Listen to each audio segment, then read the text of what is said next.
Hello, hello, hello. Welcome to Tom LoBianco Reports, episode 20. I am Tom LoBianco. It is Monday, September 22nd, 2025. Big week ahead of us. Hope everybody had a restful weekend. Before we get to the heavy news, we got some breaking news on the show. Ian Walters and Karen Walters are now the proud parents of 5 wonderful children.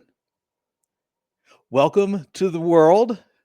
Number 5, the latest member of the Walters clan. Ian, of course, is not here with us today. He is out being an even better dad than he usually is.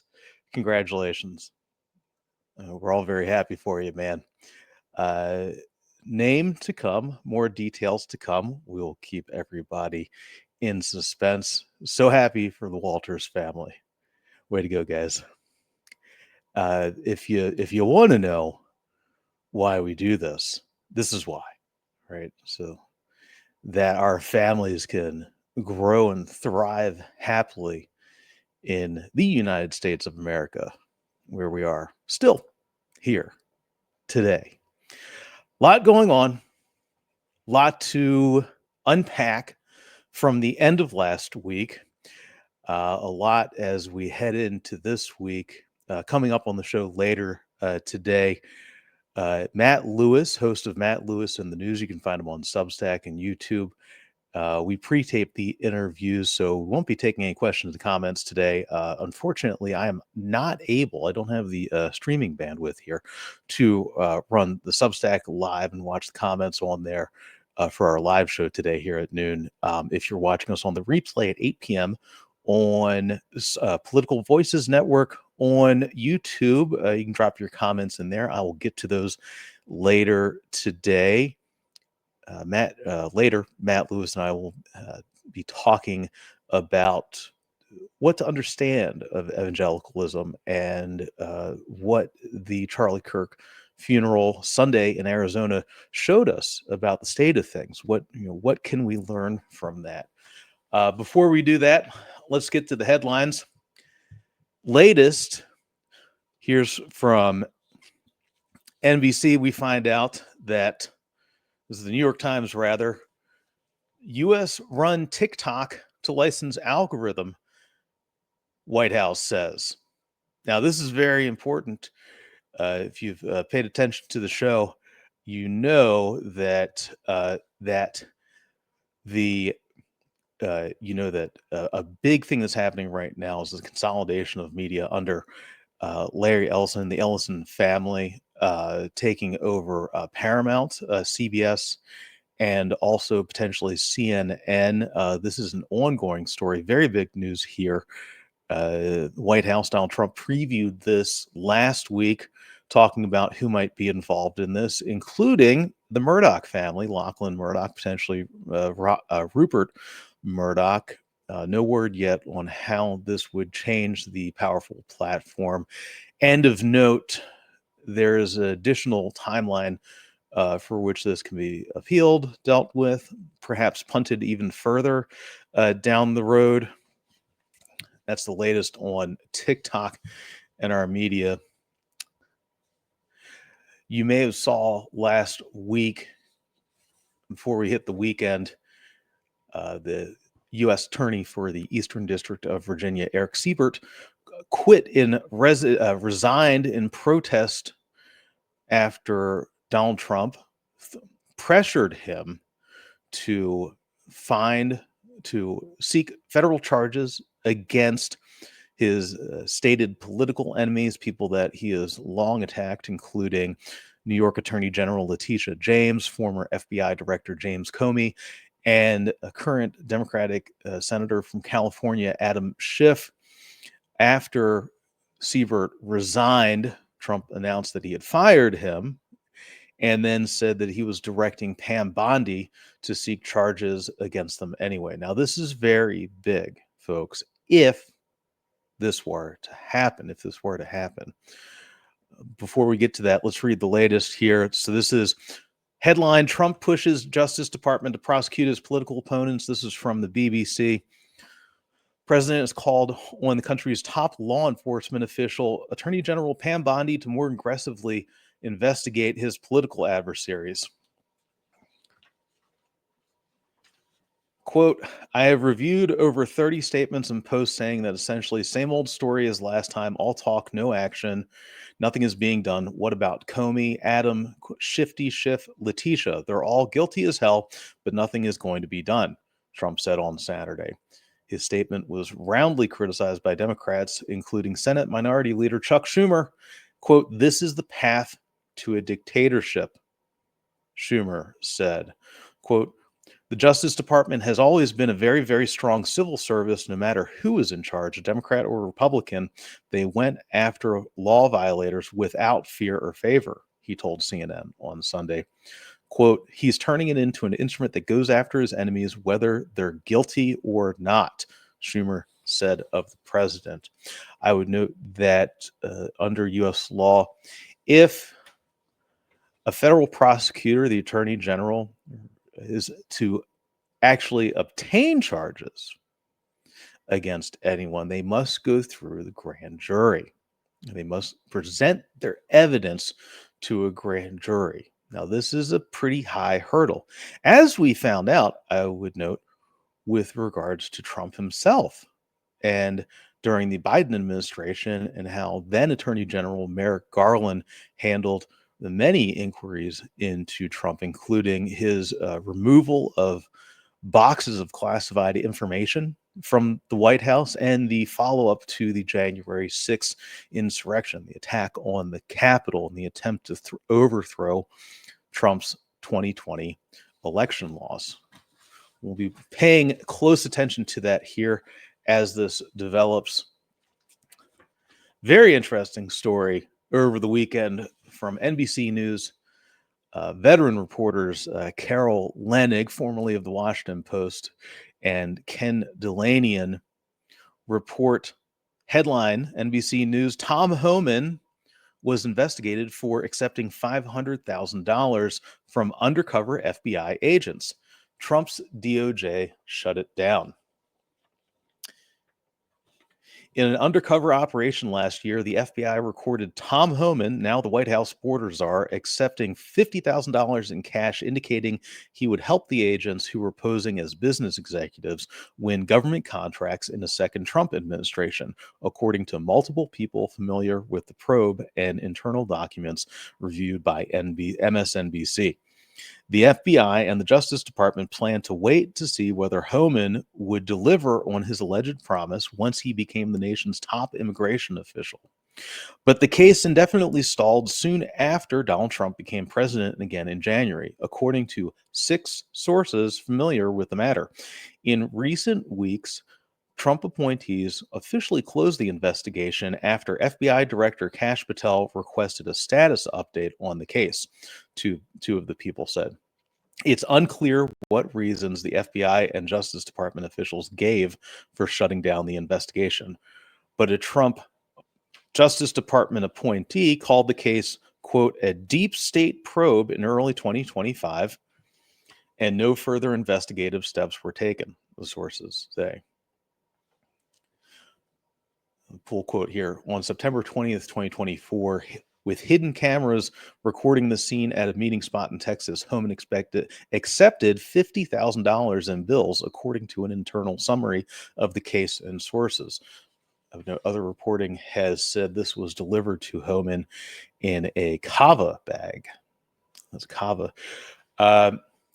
Lots going on, folks. Lot to follow. We got a lot coming up this week. We're going to be talking with Mike Madrid, longtime Latino voting expert on sentiments. We'll be looking at sentiments amongst Asian Americans, Asian American voters, especially with the new H-1B visa later in the week. And expect to get a very excellent update on where the shutdown is from 24 Sight's own Julie Grace Brufke, who is up on the Hill reporting on all of this. Before we get to my interview with Matt, I wanted to say thank you. Thanks for being here, guys. I really appreciate it.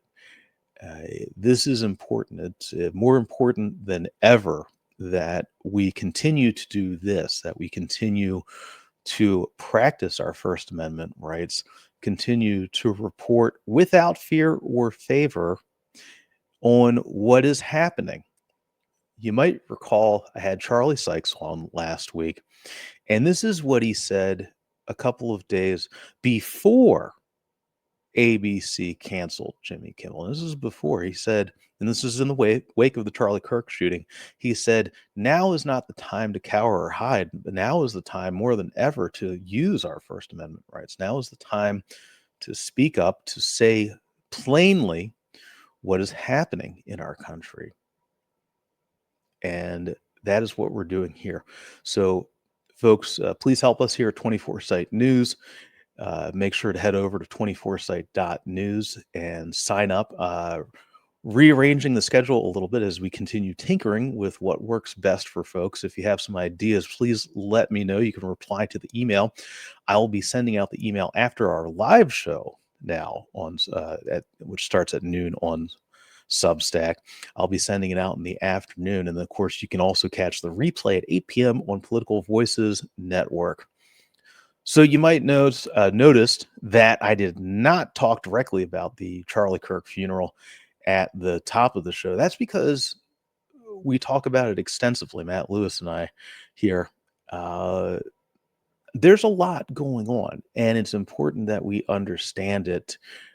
Clearly, the Charlie Kirk murder was, and it has been, an inflection point in how this second Trump administration is handling things and becoming even more aggressive. But I would note that there's still a fair amount of bluster with regards to this, and laws are in place. Things are complicated. So we unpack that a little bit here.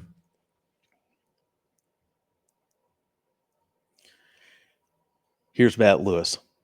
All right, joining me now, guys, Matt Lewis, host of Matt Lewis and the News. How's it going, Matt? Hey, Tom, doing good. So for folks who don't know, if you're not, a regular viewer of 24 Site or Matt Lewis, we have a long history of diving in on exactly this question. All right, the merger of politics and Christianity, where the lines are on this. And Matt, I've always turned to you as an expert on this because you've lived this. What was your takeaway from the Kirk funeral? Well, look, I was really torn, Tom, to be honest with you. I mean, on one hand, someone who grew up as a Christian, who's still is a believer and goes to church. On one hand, it was just really awesome to see tens of thousands of people worshiping the Lord and gathering together and not being ashamed to talk about their faith. And, growing up, the thing that you always hope for is a revival, this country returns to the Lord. I would like that to be voluntary. I believe in pluralism. I don't believe in a theocracy, but there was a part of me that found this to be really awesome. Unfortunately, the other side of it is sort of the dark side, which is, I think, the conflating of faith with politics. And I mean, look, this is a long topic we can delve into, because I do believe that it's perfectly good and, in fact, great, actually, that if people of faith are involved in politics. What I don't like is the blurring of the lines between a person's faith and their politics, because at a certain point, if Charlie Kirk is a prophet and a martyr, then there's like an implication, I think, coming from this event that MAGA is God's plan. And that, I think, is troubling. So really, to answer your question, I'm very much mixed emotions about this, Tom. Well, that's really fascinating, because, I think for a lot of folks, if you're not steeped in this stuff, you might think to yourself, and, certainly on the left, this has been the thing for years, that, oh, well, this already happened, right? This is already right. A lot of folks have been saying that, the Republican Party has been a Christian nationalist party for years, right? So that's been one of the talking points. But this is really new. This is something different. I mean, what's new about this? Well, it's definitely an escalation. Look, I think it has been the fact for a while now that disproportionately people who are, evangelical, let's say, because there's different denominations and different religions and all of that. But evangelical Christians have been by and large, increasingly Republican, and some of that is because I think also the Democratic Party has become less religious. I think that the data, the polling would bear that out. They become more secular, less likely to attend church. It wasn't that long ago, Tom, when Jimmy Carter, who was a devout Christian and taught Sunday school, did very well with Christian conservatives, and that it was kind of a bipartisan thing. But I think as politically as we've sorted, just like people who live in rural areas versus cities, that is a predictor of how they're going to vote politically. Education, it's like everything in our lives has become sorted and polarized, and I think faith is one of those things. So this, I think, this didn't come out of the blue, but I do think that it was this was a turning point, so to speak, certainly a data point of when I think Christian faith and politics and Republican politics have become conflated to a degree that it had not been before. I'm going to read you a headline from yesterday from the New York Times live blog of this, with some very excellent reporting throughout the service. This is from Elizabeth Diaz, their religion reporter at the New York Times. Headline: The memorial revealed an extraordinary fusion of government and Christianity. Marco Rubio, the Secretary of State, paid tribute to Charlie Kirk by citing the gospel message of the death and resurrection of Jesus. Stephen Miller, a deputy White House chief of staff, envisioned a spiritual uprising in Mr. Kirk's wake. Vice President J.D. Vance said Mr. Kirk's influence had reshaped the balance of American politics and traced it back to Mr. Kirk's faith. Because of Mr. Kirk, quote, I have talked more about Jesus Christ in the past 2 weeks than I have my entire time in public office. The belief that Mr. Kirk is a modern day Christian martyr was infused throughout the service, and it's solidified in real time through testimonies from a who's who of conservatives, planting Mr. Kirk's story firmly into a line of Christians over history who lost their lives with their faith. Quote, we must remember that he is a hero to the United States of America, and he is a martyr for the Christian faith, Vance said. Yeah. Wow. So much to unpack there. So much to unpack there. Look, on one hand, I think that Charlie Kirk was obviously brutally murdered. Almost everybody in America saw it. So, the videos were unavoidable, and he obviously didn't deserve that. I also don't think he deserves to be considered on par with, say, a Martin Luther King Jr. I think that's a stretch. And I think there's an intentional attempt to turn him into kind of a martyr and on par with someone like King. Again, I think that is inappropriate. Look, Christianity and religion have been co-opted throughout the years for evil and good. But great good has come from the mixing of religion and politics. We could talk about William Wilberforce, who a Christian member of Parliament in Great Britain, who led the fight for abolishing the slave trade and then eventually abolishing slavery because of his faith. We could obviously talk about the Reverend Dr. Martin Luther King Jr. So I don't want to be one of these people who says there's no place for faith. I'm motivated by my faith to a certain degree, in part to get involved in politics. And I think there's a lot of liberals and conservatives who sort of fit that category. There's really two things here, though, Tom, that bother me, or that worry me a little bit. One is again, I feel like there is a co-opting of Christianity to advance a political agenda that isn't always actually in line with Christianity. And in fact, some cases, I think there's a great tension, if not opposition, to Christian values in that political movement. Yeah. That, to me, is maybe even sacrilegious, but it's certainly inappropriate. It's troubling to me. Here's the other thing, Tom, though, that worries me. If MAGA, a sort of right-wing Republicans, can create a perception that Christianity and that Jesus Christ are one and the same with their movement, what do you do if you're a liberal person and you get invited to church?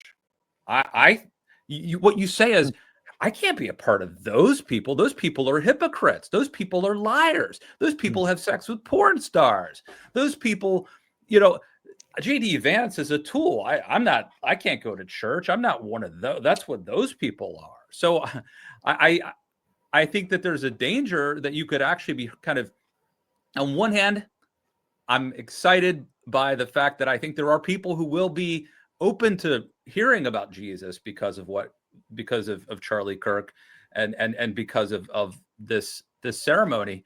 I also think there's going to be some people who are going to say, like, if that's Jesus, then I'm out.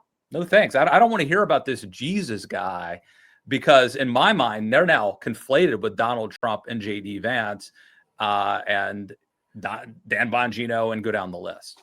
Wow. Great point, man. And we've been having this debate over, for days now, even before Jimmy Kimmel was canceled by the FCC, Nexstar, Tegna, and Trump, and of course Bob Iger at Disney. Even before that, of the First Amendment, free speech issues. But of course, the First Amendment also establishes freedom of practice of your chosen religion, and very important here, freedom of or from religion, and no state religion. Both of those things just incredibly foundational to who we are as Americans. Yeah. And what's interesting about it is that, a lot of the biggest proponents of MAGA are people who come from religions or sects that were persecuted. I'm originally from Maryland. That was like a safe haven for Catholicism. And you've got J.D. Vance, who's a Catholic convert. I don't think he should want an America where there's like a theocracy and someone deciding, how you worship or who you worship. For Baptists, I'm actually a member of a Baptist church technically, although I don't necessarily consider myself a Baptist per se. I do believe in immersion baptism. And Tom, you went there with me to this church when you were writing your book on Mike Pence. Yeah, we talked and thought it'd be a great idea to go experience it's like to go. This is sort of an evangelical type church, but it's technically part of the Southern Baptist Convention. You came with me. They were discriminated against by by other people who thought that they had to be Anglican or something. So I'm not. You called me an expert. I would not say I'm an expert on this part of it, but I do know enough to know that if you are someone who is a believer, you should not want there to be a very super close relationship between church and state. That is not a great thing, because you never know who's going to be in control at a given time, and your religion, your faith, may be on the outs at that time. Yeah, one of the reasons when the founders landed on this in the First Amendment, in the Bill of Rights, was because they did not want it coming from England, fleeing England, that had a state religion.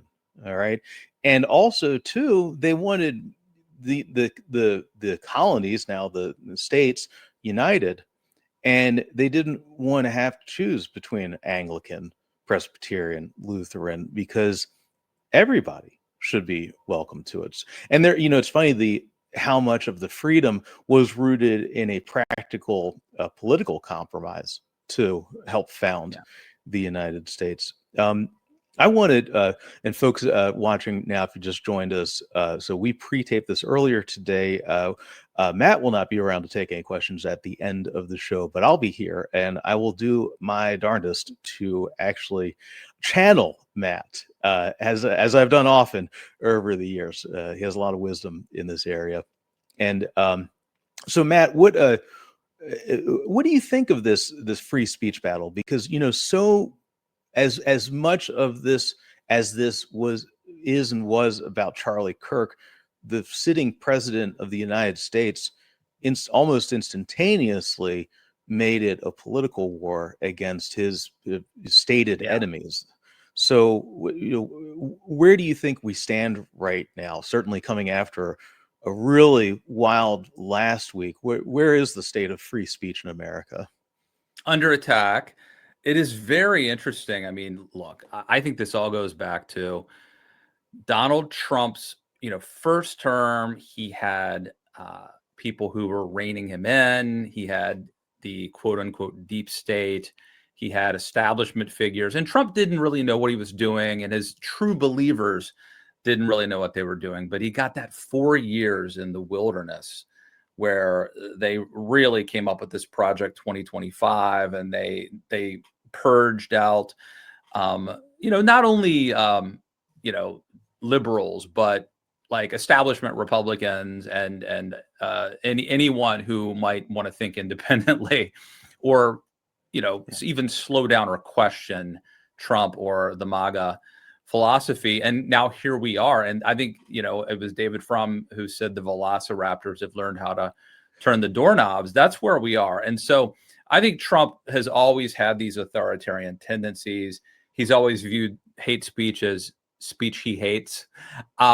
He just didn't have the capacity. But now we're at a point where he has brought so many people to heel, and he's now even expanding into having his acolytes or allies controlling Twitter, controlling TikTok, and even via the FCC pressuring and controlling ABC, big networks who need mergers or other favors from the government. So this is getting really, really dangerous. And does it ever? When does it hit like YouTube and Substack? Right now, the FCC, wow. They basically manage terrestrial, I guess, the spectrum, but Trump is expanding, and I don't know where this ends. And here, the other thing too is I kind of view this as like a football game where it's like you start trying to run out the clock. If we could just hold on for another 2 minutes, we win the game. We're only like 8 months into this, Tom. There's another 3 years and 4 months that Trump has to consolidate power. And I mean, at the pace he's going, I don't know that we can make it another 3 years or whatever. Do you, Eric Sievert, his appointed U.S. attorney out of a very important district, Eastern District of Virginia, which tries quite a number of big national cases, a lot of national security cases. He resigned recently when they found insufficient evidence to prosecute Letitia James and James Comey. And immediately Trump said that he wanted his attorney general. He said, evidence be damned. I want them prosecuted. No statement of what the evidence is. Quickly. Yes. He doesn't want to make the same mistake that Biden made. They waited too long to go after Trump. If they had, if Merrick Garland had aggressively gone after Trump, then the whole world may be very different. But it seems like Trump's watching the clock. He's doing game management as he marches down the field and continues to score touchdowns. Let me ask you, Do you Clock think management. do you think that would actually happen? Do you think that that the Justice Department of the United States would, number one, could they even file charges without evidence? I don't think you can file charges, right? I think you can begin an investigation, but I think you would need a grand jury for that, wouldn't you? So there's still some clear hurdles to this, kind of to bring the president's wild statements back to earth, right? I don't Yeah. think that Well, that's something that would, I yeah. think two things are true, Tom. Hmm. I think on one hand, we are not a full-blown autocracy, and there still are, institutions, and so yes, I think you're correct. On the other hand, I think that we have seen things happen that if you had said to me 5 or 10 years ago, could it happen? I would have said, no, that could never happen. This will stop them. There's too many guardrails that will stop them. And so, specifically to your point, Tom, I think you are correct that in this instance, at this time, Trump will not actually be able to do what he wants to do. But I think that what's happening is over time, he's eroding, he's tearing down guardrails, he's normalizing ideas that even by talking about this, Tom, he is Hmm. now normalizing ideas that will make it easier for him to do something else that would have once seemed unthinkable down the road. And, at a certain point, you get rid of, he keeps purging anybody who would question him and replacing them with people who will do whatever he says.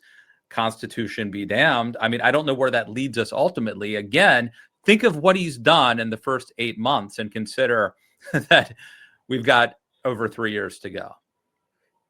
I think often about how Gavin Newsom has been mirroring Trump recently in his comments, writing tweets and whatnot in all caps, mirroring his language. Certainly as somebody at the top of hypothetical candidates for president in 2028, it makes me wonder what would happen if he started doing that in reverse, right? I mean, what would happen if he sends out a tweet saying that Pam Bondi, Kash Patel, and Donald Trump are evil, right? Reflecting their language, using the same language, and demanding that his attorney general, maybe Attorney General Kamala Harris, who name it, all right, that his attorney general prosecute them. That's it would be, we wouldn't be a democracy. Or not. Well, look, I just have to be careful I don't go on and on and on. Yes, of But course. I'll start with this. When Trump first got elected, I wrote hundreds of columns probably for the Daily Beast, essentially making this point that Trump and the Republicans have abandoned the middle ground, this sort of moral majority. And what Democrats should do is, rather than trying to ape Donald Trump or radicalize like Trump, what they should do is be the sane party of institutions, and they should resist the urge to do radical things like don't make DC a state, don't pack the Supreme Court, you be normal, show the American people that you're normal. I know there's a lot of caveats and factors involved, but the bottom line, Tom, that didn't work. Democrats tried to be normal and it didn't work. And so I actually think, put aside what's best for the country, I think that it might actually work if Gavin Newsom were to do this. The big danger is that what would Trump do to him? I mean, right now, would it be better for Gavin Newsom to wait till he's president before he orders the arrest of Bongino and Bondi and JD Vance? Or should he say it now? I think saying it now would actually make him more popular. That's messed up, but it would also make him a target of hate speech, Tom. He would be accused of hate speech or something. Well, that's funny because our former governor, Martin O'Malley, was on, I believe it was Maddow months ago, when these ICE disappearings were really ramping up. And back at a time, try to think back just a few months to when we did not know whether Kilmar Abrego Garcia or any of the other number of folks placed in a foreign prison, CCOT in El Salvador, would be returned. Martin O'Malley is the one who floated, well, there are local laws, and if anybody kidnaps somebody from off the street, there are kidnapping laws, and suggested maybe it would be time to start enforcing those. It's not hard to see how something like this could ramp up even more than where we are right now.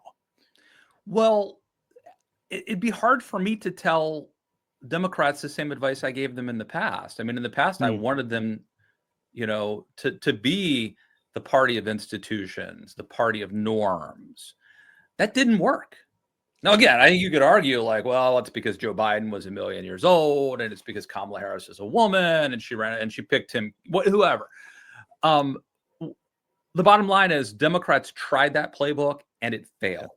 Yeah. And I actually think that there is an opening for a Democratic candidate to say, let me tell you how this is going to go down. Day one, when I'm elected, we're going to round up all these MAGA people and arrest them. And look, that's not unprecedented. I remember Pat Buchanan, they asked him, what do you do what are you going to do on day one if you're elected? And he said, I'm going to turn to William Jefferson Clinton and read him his Miranda rights. Now, Pat said that with a wink, I mean, he had that tongue in cheek a little bit, and then I think it's like, next we're going to have, 15 Supreme Court justices, and next we're going to make DC a state. I think if someone did that, they actually could gain steam. Now, there could be a lot of negative repercussions that come from this, right? It could be, number one, a permission structure for Republicans to do it now that they have power. Let's do it now, or they're going to do it to us, right? It could also, I mean, again, as you hinted at, Tom, it creates this, like, where the country spirals out of control, and whoever's in power. But like, I actually think that based on the egregiousness of Trump, that if a Democrat actually did that, it would, I think there's a hunger for someone to say that and do it. And by the way, Democrats are now the party, they're basically the party of people like me. I mean, they're campaigning like they're, conservative suburbanites. Oh, I think maybe play a little class warfare, might actually, like, what we're going to do? We're going to take Elon Musk's money. And we're going to give that to some poor people. I don't think Elon Musk needs to be a billionaire. I mean, look, this is not my politics. Right. I'm just being an analyst here. But I think that there's room to run there, man. And it's, as you mentioned, I mean, that becomes a very dangerous scenario. But I think that there's a lot of Democrats that are tired of listening to people like I did tell them, you be the adult. You be the adult part. You do the right thing. There's a lot of rage out there. Matt, we're going to wrap this up here. So folks, if you don't know, please subscribe to Matt Lewis. Matt Lewis in the News, excellent podcast. Also hosts, I would note, the DMZ podcast with our friend Bill Scher over at the Washingtonian. A very man, I need to reach out to Bill. Maybe I should get all three of us together. We should do We've done it. We've done it in the past. It's been a while. Yeah, it has. It has been a minute. Where do we find you? If you're not subscribed already, how do we find your work? Well, read me every week in the LA Times. Read me fortnightly at The Hill. Check out that YouTube channel, Matt Lewis in the News, and also Substack. On the Matt stack. Lewis in the Newsletter on Substack. Oh ho! I love it. That's right. I will admit I did not know this at first. Play on Huey Lewis in the News. So yeah, I'm very lame and increasingly a boomer. So what's a Gen X an X Umer? My Gen X name is Matt Lewis Can't Lose. That's my audio podcast, and that is a long lost reference to a 1990s era Fox show, Fox, not Fox News, a Fox Yes, sitcom. right. Parker Lewis. Parker Lewis Can't Lose. I tried to get Kathleen Parker to start a podcast with me where we called it Parker Lewis Can't Lose, but in lieu of that, I've taken this name. You, sir, are a legend. That is that's so good. All right, guys. Sign up for Matt's stuff, and thanks again for being here, Matt. Thank you. Hey guys, I'm back. Thanks again, Matt. That was excellent as always. So good having you with us, man. Guys, before we wrap up the show, want to catch up on a few items here. Number one, I think some good reading, and do make sure head on over to 24site.news if you haven't already. Sign up. You'll get the email with the show and my notes, links for stories I'm looking at right now. How do I keep up on things? This is the question I get asked very often. How do I know what to talk about, what to report on? I'm plugged into the hive mind constantly. This is why you got folks like me, our other independent journalists out here. We do this so you don't have to. A big part of my thinking with this, and part of the reason I structure it this way, is number one, we're not hair on fire around here. Look, I'm going to tell it to you straight. Things are bad. Okay, I mean, there's no other way of stating it. When you have the president of the United States wielding the power of the entire executive branch to, as best he possibly can, lash out at people based on their politics, based on their beliefs, based on their ideologies. All right, there's no other way of stating that. But I also think it's very important to handle these things calmly because, as Matt noted there earlier, look, this is a marathon. All right. We've got 3 years and 4 more months of this. All right. There is a lot of time. We got to take our time, handle things calmly, collectively. All right. We're in this together. I want to read a few things before I say thanks to our sponsors, folks who are supporting independent journalism. Number one, check this out. It's a little counterintuitive. I want you to read this in The Atlantic. It's from David Frum, very thoughtful. It's also a sentiment that was shared by Charlie Sykes at his newsletter, To the Contrary, earlier today. Here's the headline: Trump might be losing his race against time. The president is gambling that he can consolidate authority before the public turns too sharply against him. Writes David Frum in The Atlantic. Quote, President Donald Trump is worried that Attorney General Pam Bondi is moving too slowly to prosecute his political adversaries on fake charges. And Trump has good reason to be concerned. He is carrying out his project to consolidate authoritarian power against the trend of declining public support for his administration and himself. He is like a man trying to race upward on a downward moving escalator. If he loses the race, he will be pulled over ever deeper below, and the escalator keeps moving faster against him. Autocracies are headed by one man, but require the cooperation of many others. Some collaborators may sincerely share the autocrat's goals, but opportunists provide a crucial margin of support. In the United States, such people now have to make a difficult calculation. Do the present benefits of submitting to Trump will outweigh the future hazards? Very important question there, as we discussed earlier, Matt and I. Also, very interesting in the independent news space. If you don't already, make sure to check out 404 News, the tech newsletter. This is fascinating and also speaks to the nuances of what we're dealing with here. 404, the tech newsletter, headline: We're suing ICE for its $2 million spyware contract. Okay. On Monday, 404 Media filed a lawsuit against ICE Immigration and Customs Enforcement demanding the agency publish its $2 million contract with Paragon, a company that makes powerful spyware that can remotely break into mobile phones without the target even clicking a link. Now, what's interesting about this 404 notes is that they first went after this during the Biden administration. So it was during Biden that they found out about this and filed a Freedom of Information Act request looking for this information. All right, what is the $2 million contract with ICE? 404, Joseph Cox here notes in the story that its signature, Paragon's signature, is something called graphite. All right, that's their signature service. Graphite, quote, graphite is capable of letting police remotely break into messaging apps like WhatsApp, Signal, Facebook Messenger, and Gmail, according to a 2021 report from Forbes.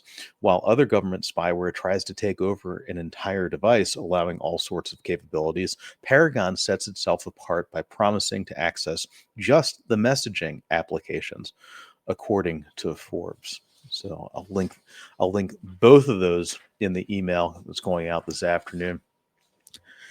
Guys, thanks for being here. I want to say a big thanks to our supporters who help keep 24/7 News, Tom LoBianco Reports, and our mission of independent journalism moving along. You know, the fact that we are not being merged, that we are not at the whims of billionaires who have to make political decisions with a White House that is openly stating it will silence its critics or anyone whose speech they don't like. That's why we're here as independent journalists. That's why I'm here. I've been doing this for decades now, and I continue to do this. It's more important now than ever to speak up. I want to read from, first of all, big thanks to Beth Solomon from Fire to Fabulous. Beth, thank you so much for your support. Guys, check her out. If you don't know, she wrote a very excellent book dealing with how to get back up on your feet if you have been fired. Of course, a lot of people got doged, to use the shorthand, certainly around here in the DC area. And she has some excellent advice. She has she's worked in the C-suite before, and has also been subject to being fired herself and having to dust herself up and get back on her feet, something we all go through. It's a very good book, From Fired to Fabulous. Also, a big thanks to Manoj. Manoj Paulson runs projectmanagemymove.com. Guys, head on over there. If you're selling a house and don't have the time or energy to deal with cleanouts, contractors, or staging, he takes care of everything so you can avoid the stress and sell for top dollar. Go to projectmanagemymove.com and give him a call today. And I'll just tell you that since I worked with Manoj on this, he's a friend, and I did not know about this. I did not know what a distressed sale is. This is a real estate term. A distressed sale is when, unfortunately, somebody in your you get a death in the family, a divorce, some other reason that you need to move unexpectedly, put the house up on the market. A lot of times you won't be able to get the value it's really worth. So what Manoj does is he works with contractors. He coordinates the logistics with contractors, even to do basic things like just painting the house, making it look real nice. And that can get tens of thousands of dollars more in the sale price. All right. So head on over there, projectmanagemymove.com. All right, guys. And thank you for being here. Thanks for your support. Please share this if you know like-minded individuals trying to keep their heads on straight amidst all the chaos. Share this with them. All right. Send them on over here. We're here every day at noon on Substack. Again, at 8 p.m. live on 8 p.m. on Political Voices Network on YouTube. I do live in the comments over there. If you got comments, I'll get to them. And I appreciate you. We are in a marathon. See you again tomorrow. We got Mike Madrid, co-founder of the Lincoln Project, coming on. We're going to be talking about shifting Latino voter sentiments. Very interesting. All right, guys.